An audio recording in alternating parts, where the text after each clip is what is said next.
وہ یہ ہے کہ ہم مسلمانوں کا یہ بنیادی عقیدہ ہے کہ یہ جو قرآن حکیم ہے یہ اللہ تبارک و تعالیٰ کی کتاب بھی ہے اور اللہ کا کلام بھی ہے۔ باقی جتنے بھی اس سے پہلے صحائف نازل ہوئے یا کتابیں، ان کے بارے میں کلیم ہے کہ وہ اللہ کی کتابیں ہیں، لیکن یہ وہ کتاب ہے جو صرف کتاب یا سلیبس نہیں ہے بلکہ اللہ تعالیٰ کا کلام ہے۔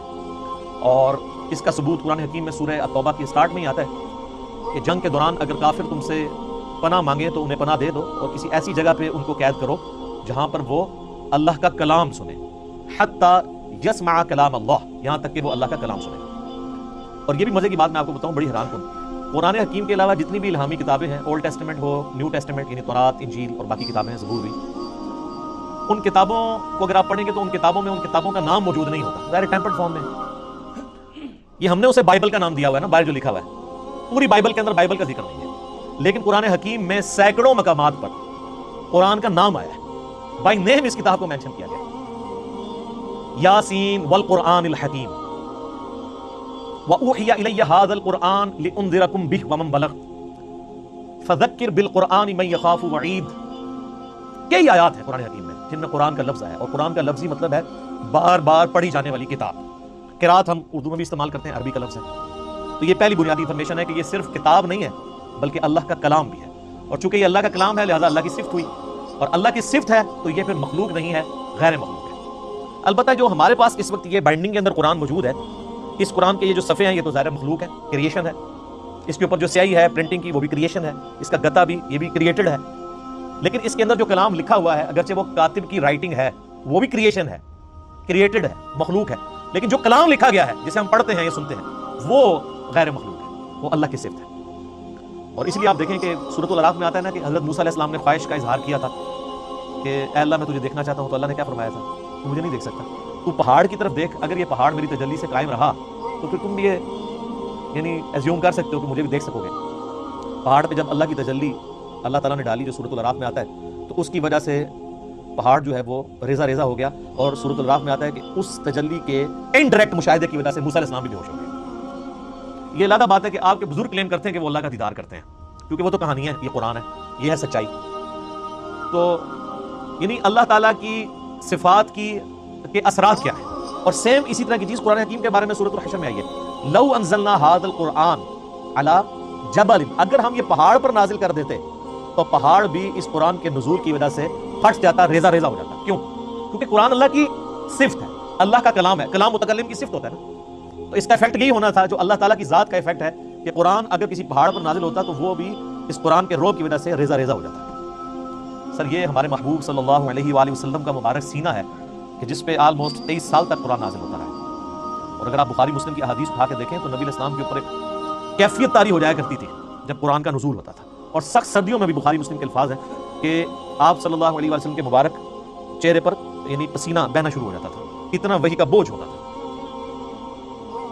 اور اس حالت میں صحابہ کرام آپ کو دیکھ نہیں سکتے تھے، چہرہ مبارک سرخ ہو جاتا تھا، اور جس طرح یہ خراٹے لینے کی آواز ہے نا، اس طرح بخاری مسلم میں آتا ہے اس قسم کی آواز آپ کے منہ سے نکلنا شروع ہو جاتی تھی، اور پھر صحابہ کرام جو ہے وہ سارے سر جھکا لیتے تھے یوں، اور آپ علیہ السلام کے سر مبارک کے اوپر ایک بڑی چادر دے دی جاتی تھی، حتیٰ کہ آپ اپنی وہ اس حالت میں واپس آئیں، یعنی آپ صلی اللہ علیہ وسلم پر یہ حالت طاری ہوا کرتی تھی۔ یہ علمی پوائنٹ نمبر 1 ہوا ہے جی، ابھی صرف ابھی میں اس پہ اور بھی بول سکتا ہوں، لیکن میں جو فی البدی جو کہ میں نے گفتگو کرنی ہوتی ہے رٹی رٹائی نہیں ہوتی، پوائنٹس میں نے صرف لکھے ہیں کہ مجھے یاد رہے کہ کوئی پوائنٹ اسکپ نہ ہو، ادروائز اگر میں ایک ایک پوائنٹ کے اوپر نوٹس بناؤں نا تو پھر یہ 40 لیکچرز میں صرف قرآن کا تعارف ہی ختم ہو، لیکن وہ پھر آپ انٹرسٹ لوز کر دیں گے۔ بس اتنی بات کی جائے جو آپ کے انٹرسٹ کی چیز ہے، جس میں آپ کا پریویس نالج بھی انوالو ہو، کچھ نئی بات بھی آپ کی انفارمیشن میں آ جائے۔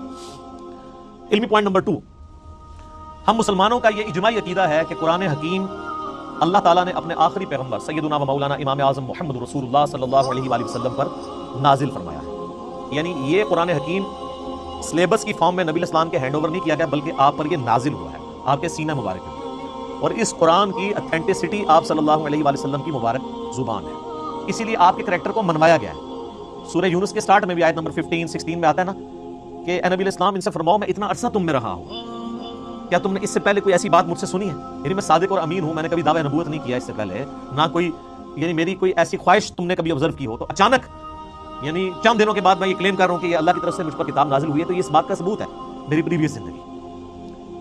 تو یہ آپ صلی اللہ علیہ وآلہ وسلم پر نازل ہوئی۔ اب یہ ٹاپک بھی گھنٹوں کا محتاج ہے اگر صرف اس ٹاپک کو ایڈریس کیا جائے کہ نبی علیہ السلام پر یہ قرآن نازل ہوا، اس قرآن کی اتھینٹسٹی کے حوالے سے، لیکن میں اسے اسکپ کرتا ہوں۔ علمی پوائنٹ نمبر 3، ہم مسلمانوں کا یہ عقیدہ ہے کہ قرآن حکیم باللفظ محفوظ ہے، یہ کتاب بالمفہوم نہیں ہے کہ نبی علیہ السلام نے پڑھ کے سنائی تو صحابہ نے جو سمجھا اس کو سلیس عربی کے اندر اپنے یعنی ذہن کے مطابق لکھ دیا، نہیں، ایک ایک لفظ من و عن ویسا ہی ہے جیسا کہ اللہ تعالیٰ نے نازل فرمایا، کوئی انٹرپریٹیشن نہیں ہے اس کی، بالمفہوم نہیں ہے، باللفظ ہے۔ اور یہ عقیدہ صرف قرآن کے بارے میں، یہ بعض لوگ کہتے ہیں ہم حدیث کو بھی قرآن کا درجہ دیتے ہیں، حدیث کے بارے میں اجماعی عقیدہ ہے کہ حدیث بالمفہوم ہے، چند باتیں باللفظ بھی ہیں، جیسے ہم نماز کے اندر جو کچھ پڑھتے ہیں وہ بخاری مسلم میں نبی علیہ السلام کی احادیث ملتی ہیں، آپ نے ان کو تعلیم فرمایا، لیکن اوور آل آپ علیہ السلام کے حوالے سے چیزیں بیان کی جاتی ہیں بالمفہوم ہے، اور یہی وجہ ہے کہ آپ احادیث کی کتابیں کھولیں گے نا تو کئی احادیث کے اینڈ پہ وہ راوی کہتا ہے او کما قال علیہ السلام، یا جیسا پھر رسول اللہ نے فرمایا تھا، یعنی مجھے یہ بات پتہ چلی، مجھے یوں سمجھ آئی، یا جیسے پھر آپ نے فرمایا تھا مفہوم یہی تھا۔ اور آپ بخاری مسلم اٹھا کے دیکھیں، آپ کو درجنوں احادیث ملیں گی کہ ایک ہی مجلس میں آپ صلی اللہ علیہ وآلہ وسلم نے کوئی بات ارشاد فرمائی ہے، کئی صحابہ نے اس بات کو رپورٹ کیا ہے، سب کے الفاظ میں تھوڑا بہت فرق ہے، اوورآل مفہوم ٹھیک ہے، لیکن کسی سے کچھ سکپ ہو گیا، کسی سے کچھ، مثلا اب یہاں پہ تقریباً آلموسٹ 100 کے قریب لوگ بیٹھے ہوئے ہیں، میں یہاں پہ 55 منٹ کے اندر کتنی باتیں کروں گا، اب باہر نکل کے ان میں سے کتنے % لوگ ہیں جو من و عن میری ایک ایک بات کو پروڈیوس کر سکتے ہیں، باہر جا کے نہیں کر سکتے، کچھ کو کچھ حصہ یاد ہوگا، کچھ کو کچھ، اس طریقے سے اوورآل سب کو جمع کریں گے تو آلموسٹ آپ کامیاب ہو جائیں گے اس پوری مجلس کو۔ یہ ویڈیو ریکارڈ تو اس زمانے میں نہیں تھا، اسی تو ویڈیوز بنائی جاتی ہیں تاکہ کچھ اسکپ نہ ہو، تو اس وقت تو لوگ کرائمنگ کے اوپر اعتبار کرتے تھے، نبی علیہ السلام سے سنتے تھے، یاد کرتے تھے، پریکٹس کرتے تھے، آگے باتیں پہنچاتے تھے، اور اس کا آپ کو بہترین نمونہ صحیح مسلم میں ملے گا۔ بخاری میں آپ کو ان چیزوں کا آئیڈیا نہیں ہوتا، کیونکہ بخاری میں احادیث اسکیٹرڈ فارم میں، مسلم شریف میں ایک مجلس کی نبی علیہ السلام کی ایک وقت کی احادیث کے جتنے طرق آئے ہیں نا مختلف چین سے، وہ آپ کو ایک جگہ ملیں گے۔ مثلا مسلم کی پہلی حدیث یہی ہے مولا علی علیہ السلام سے، اور بخاری میں موجود ہے کہ نبی علیہ السلام نے فرمایا جس شخص نے میری طرف جھوٹی حدیث منسوب کی وہ اپنا مقام دوزخ میں دیکھ لے۔ اب یہ حدیث آپ کو سیدنا علی سے ملے گی، سیدنا عبداللہ بن عباس سے ملے گی، سیدنا ابو ہریرہ سے، سیدنا جابر بن عبداللہ سے، سیدنا انس بن مالک سے، سیدنا مغیرہ بن شعبہ سے رضی اللہ عنہم اجمعین وعلیہم السلام اجمعین، 7-8 صحابہ سے ایک ہی حدیث ملے گی، اور امام مسلم نے اس کو ایک ترتیب سے نا اس مجلس میں یہ جو نبی علیہ السلام کا فرمان تھا ایک ایک صحابی سے وہ لے کے ہیں، تو آپ کو ان کے آپس کے الفاظ میں بھی 19-20 کا فرق نظر آئے گا، لیکن مفہوم ایک ہی ہوگا۔ اسی لیے مسلم شریف کی ترتیب کو کہا جاتا ہے کہ حدیث کی کتابوں میں سب سے بیسٹ جو ترتیب ہے وہ صحیح مسلم کی ہے، کیونکہ آپ کو یہ اندازہ ہو جاتا ہے کہ ایک مجلس میں کوئی چیز اسکپ نہیں ہوئی، ایک حدیث کو کئی راوی اور کئی صحابہ کے شاگرد آگے تابعین بیان کر رہے ہوتے ہیں، سارے الفاظ آپ کو ایک جگہ مل جاتے ہیں۔ لیکن اللہ کا شکر ہے کہ یہ جو پرابلم ہے یہ قرآن حکیم کے کیس میں نہیں ہے، قرآن یہ دو گتوں کے درمیان پوری دنیا کے اندر ایک ہی قرآن ہے اللہ کے فضل سے، سنی ہو، شیعہ ہو، ان کے آف شوٹس ہوں، حنفی، شافعی، مالکی، حنبلی، بریلوی، دیوبندی، اہل حدیث، اثنا عشری میں شیعہ کے اندر اثنا عشری ہوں، زیدیہ ہوں، سب کے سب، ایون آغا خانی ہوں، ان کے پاس بھی یہی قرآن ہے۔ تو اس حوالے سے قرآن حکیم کو یہ یعنی اعزاز حاصل ہے، بلکہ اس امت کا اعزاز ہے کہ ان کے پاس وہ کتاب ہے جو بالکل اسی طریقے سے محفوظ ہے، اور آج تو بڑا آسان طریقہ ہے، ہمارے پاس وہ نسخے موجود ہیں جو سیدنا عثمان نے لکھوائے تھے اس زمانے میں، منوان وہ نسخے موجود ہیں، اور آج بڑا آسان طریقہ ہے، کاربن ڈیٹنگ اسے کہتے ہیں، جس سے آپ کسی بھی چیز کی لائف فائنڈ کر سکتے ہیں یہ کتنی پرانی ہے۔ آپ کو پتہ ہے پچھلے دنوں برمنگم کے میوزیم کے اندر ایک قرآن کا نسخہ ملا تھا، اس میں سورہ طٰہٰ کی اور بعض اور آیات یعنی کچھ ان کو صفحات ملے تھے، بھیڑ کی اس کے اوپر کھال کے اوپر لکھے ہوئے، کچھ ہڈیوں کے شانے پہ جس طرح اس زمانے میں لکھے تھے، تو اس کی کاربن ڈیٹنگ انہوں نے کروائی ہے، اور وہ BBC کی رپورٹ ہے، کسی مسلمان نے نہیں بنائی ہے، غیر مسلم ہے، اس میوزیم کا انچارج جو ہے وہ غیر مسلم ہے، اور ان کی ویڈیو چڑھی، آپ یوٹیوب پہ جا کے لکھیں اولڈسٹ ورژن آف قرآن، وہ تو ورژن کہتے ہیں، ورژن تو ہے نہیں، قرآن تو ایک ہی ہے، تو وہ آپ کو مل جائے گا، اس کی کاربن ڈیٹنگ کرائی ہے، وہ سیدنا عثمان کے زمانے کا قرآن ہے، اور کوئی فرق نہیں ہے الحمدللہ، اور اللہ نے ایسی فضل دی ہے، قرآن حکیم کا ایک نسخہ جو حضرت عثمان تلاوت کر رہے تھے اور اس نسخے کے اوپر ان کے خون کے قطرے گرے تھے جب ان کو شہید کیا گیا، اور وہ بھی کمال آیات ہے سورہ البقرہ کی، فَسَيَكْفِيكَهُمُ اللَّهُ، ان کے مقابلے پر اللہ تجھے کافی ہے، ان آیات کے اوپر سیدنا عثمان کا خون گرا تھا، وہ آج بھی خون کا دھبا اور وہ نسخہ محفوظ ہے، توپ کاپی میوزیم ٹرکی کے اندر ایک اسی طرح کا نسخہ جو عثمان نے لکھوایا تھا وہ رشیا کے میوزیم میں ہے، تو سیم وہی قرآن ہے جو ہمارے پاس ہے، جو تاج کمپنی چھاپ رہی ہے یا ضیاء القرآن پبلیکیشن والے چھاپ رہے ہیں، یا انٹرنیشنل لیول کے اوپر وہ جو کاتب ہے عثمان طٰہٰ دمشق کا علماء سے معذرت کے ساتھ، یہ لفظ دمشق ہے، یہ یعنی بلو بائنڈنگ میں چھپتا ہے سعودیہ سے، اور یہی ریڈ بائنڈنگ میں ایران سے چھپتا ہے، بالکل اندر ایک طرح کا قرآن ہے، اور ہر صفحے پہ آیت ختم ہو رہی ہے، کاتب نے اتنے مہارت سے اس کو لکھا ہے کہ ہر صفحے کے اینڈ آیت کے اوپر ہوتا ہے، یہ وہی قرآن ہے، کاربن ڈیٹنگ سے بھی آپ چیک کر سکتے ہیں کہ باللفظ قرآن حکیم محفوظ ہے، اور پھر اللہ نے اس کو ذریعہ محفوظ کا ہونے کا جو ہے وہ حفاظ کو بنایا ہے۔ آپ نے کبھی قرآن حکیم کے اینڈ میں دیکھا ہے اس کی تصدیق کون کرتا ہے؟